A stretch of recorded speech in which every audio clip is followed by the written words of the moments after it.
भाभी जरा मेरा टिफिन दे दो, कॉलेज के लिए लेट हो रही हूँ। ये ले बेटी तेरा टिफिन। तभी रमन भी वहाँ आ जाता है। माँ, तुम अकेले ही सारा काम क्यों कर रही हो? प्रतिज्ञा कहाँ है? तुम्हें उसकी फिटनेस का तो पता है ना, बैकयार्ड में एक्सरसाइज कर रही है। फिटनेस और एक्सरसाइज वगैरह ठीक है, लेकिन उसे घर के काम में तुम्हारी मदद भी तो करनी चाहिए। अरे ठीक है, सीख जाएगी। जब तक मैं हूँ तुम्हें किस बात की फिक्र, हाँ? इसके बाद रमन और उसकी बहन दोनों घर से निकल जाते हैं और सास घर के कामों में व्यस्त हो जाती है।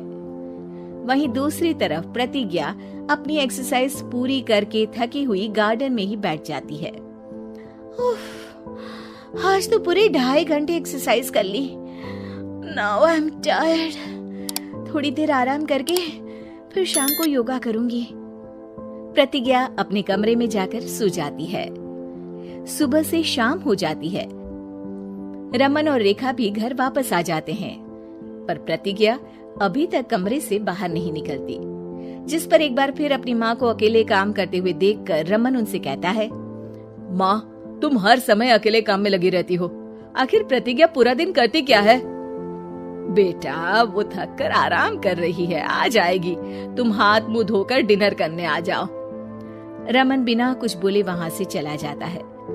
थोड़ी देर बाद वो सब डिनर करने बैठते हैं। तभी प्रतिज्ञा भी वहाँ आ जाती है और डिनर में बने खाने को देखकर बोलती है, मम्मी ये क्या, सब कुछ तला भुना बनाया है। यू नो, ऐसा खाना आप सब और मेरी हेल्थ के लिए कितना खराब है। प्रतिज्ञा, तुम खुद कभी माँ की मदद करती नहीं और ऊपर से खाने में नुक्स निकाल रही हो। अरे बहू, हम सबकी हेल्थ के बारे में ही तो सोच रही है। बहू, मुझे ना वो डाइट वाला और बिना घी तेल का खाना बनाना आता नहीं। कुछ नहीं होता मम्मी, वो भाभी बना लेगी। आखिर इतनी फिटनेस फ्रीक है, डाइट फूड बनाना भी जरूर आता होगा। वो सब डिनर करके सोने चले जाते हैं।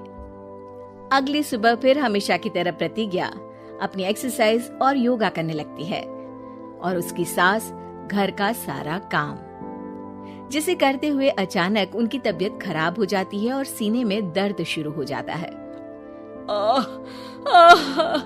मर गई बहू। रमन, अरे कोई तो सुनो। और इसी बीच वे बेहोश हो जाती हैं। सास की आवाज सुनकर प्रतिज्ञा और उसका पति भागते हुए रसोई में आते हैं, जिसके बाद उन्हें लेकर अस्पताल जाते हैं। डॉक्टर प्रतिभा की सास का चेकअप करके कहते हैं, अरे इनका कोलेस्ट्रॉल लेवल तो बहुत हाई है और दिल भी कमजोर होता जा रहा है। इनका लाइफस्टाइल और खाने पीने की आदत बदलनी होगी। सिर्फ light and non oily food ही खाना है और कुछ समय तक पूरा रेस्ट, साथ में कुछ एक्सरसाइज या योगा करे तो अच्छा रहेगा। पूरी जांच के बाद डॉक्टर उन्हें घर भेज देते हैं। अब घर का सारा काम प्रतिज्ञा को करना पड़ता है, जिससे वो अपनी सास के साथ पूरे घर को डाइट फूड खिलाना शुरू कर देती है। प्रतिज्ञा, ये क्या बेस्वाद और फीका खाना है, मैं ये सब नहीं खाने वाला। हाँ भाभी, बीमार तो मम्मी है, फिर हम ऐसा खाना क्यों खाएं? प्रतिज्ञा किसी की बात पर कोई ध्यान दिए बिना सास को बढ़िया एक्सरसाइज कराने के साथ कुछ न कुछ गड़बड़ करते हुए घर का काम करती रहती है। एक शाम रमन प्रतिज्ञा से चाय मांगता है। ये लीजिए, पर मैंने इसमें चीनी थोड़ी कम डाली है। रमन चाय पीता है और तुरंत ही उसे दोबारा कप में पलट देता है। अर्र, कौन सा जहर है? अरे जहाँ खाने में नमक डालना होता है वहाँ डालती नहीं और इसमें नमक ही नमक भर दिया। उई माँ, सॉरी, मैं दूसरी चाय बना देती हूँ। अरे रहने दो, तुमसे फिटनेस का ध्यान रखने के अलावा और कुछ नहीं हो सकता।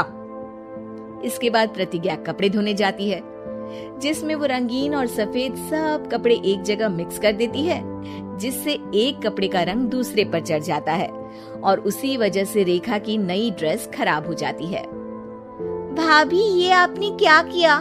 मेरी नई ड्रेस थी, सारी खराब कर दी। सॉरी रेखा, मुझे पता नहीं था और मैंने सारे कपड़े एक साथ ही वॉशिंग मशीन में डाल दिए। जहाँ एक तरफ प्रतिज्ञा घर के हर काम में रोज कोई ना कोई ब्लंडर करती, वहीं सास को एक्सरसाइज कराने और हेल्दी फूड खिलाने में कोई कमी नहीं छोड़ती। जिस वजह से जल्द ही उसकी सांस पहले से भी अच्छी हो जाती है। हेल्दी फूड तो ठीक है, पर बहू आज हम खीर बनाएंगे। मम्मी, मुझसे खाना तो ठीक तरह बनता नहीं, खीर कैसे बनाऊंगी? और अगर अच्छी नहीं बनी तो रमन गुस्सा हो जाएंगे। अरे कोई गुस्सा नहीं होगा, और देखना खीर भी बहुत स्वादिष्ट बनेगी। प्रतिज्ञा की सास उसके साथ रसोई में जाकर उसकी मदद करते हुए खीर बनाना सिखाती है, जिसे खाकर रमन तारीफ करते हुए कहता है, वाह क्या टेस्टी खीर बनी है, मजा आ गया आज तो। आज ये खीर प्रतिज्ञा ने बनाई है। क्या बात, आखिर तुम खाना बनाना सीख ही गई? पूरा तो नहीं सीखा, पर सीख रही हूँ। और इसमें मैं अपनी बहू की बिल्कुल वैसे ही मदद करूंगी जैसे इसने एक्सरसाइज करने में मेरी मदद की। अब प्रतिज्ञा घर के काम में सास की मदद करने लगती है और उसकी सास एक्सरसाइज में प्रतिज्ञा को कंपनी देने लगती है, जिस पर दोनों सास बहू की जोड़ी को देखकर रेखा और रमन भी इंस्पायर हो जाते हैं। आज के बाद हम भी आपके साथ एक्सरसाइज करेंगे। अब पूरा परिवार एक साथ एक्सरसाइज करके डाइट फूड खाने लगता है।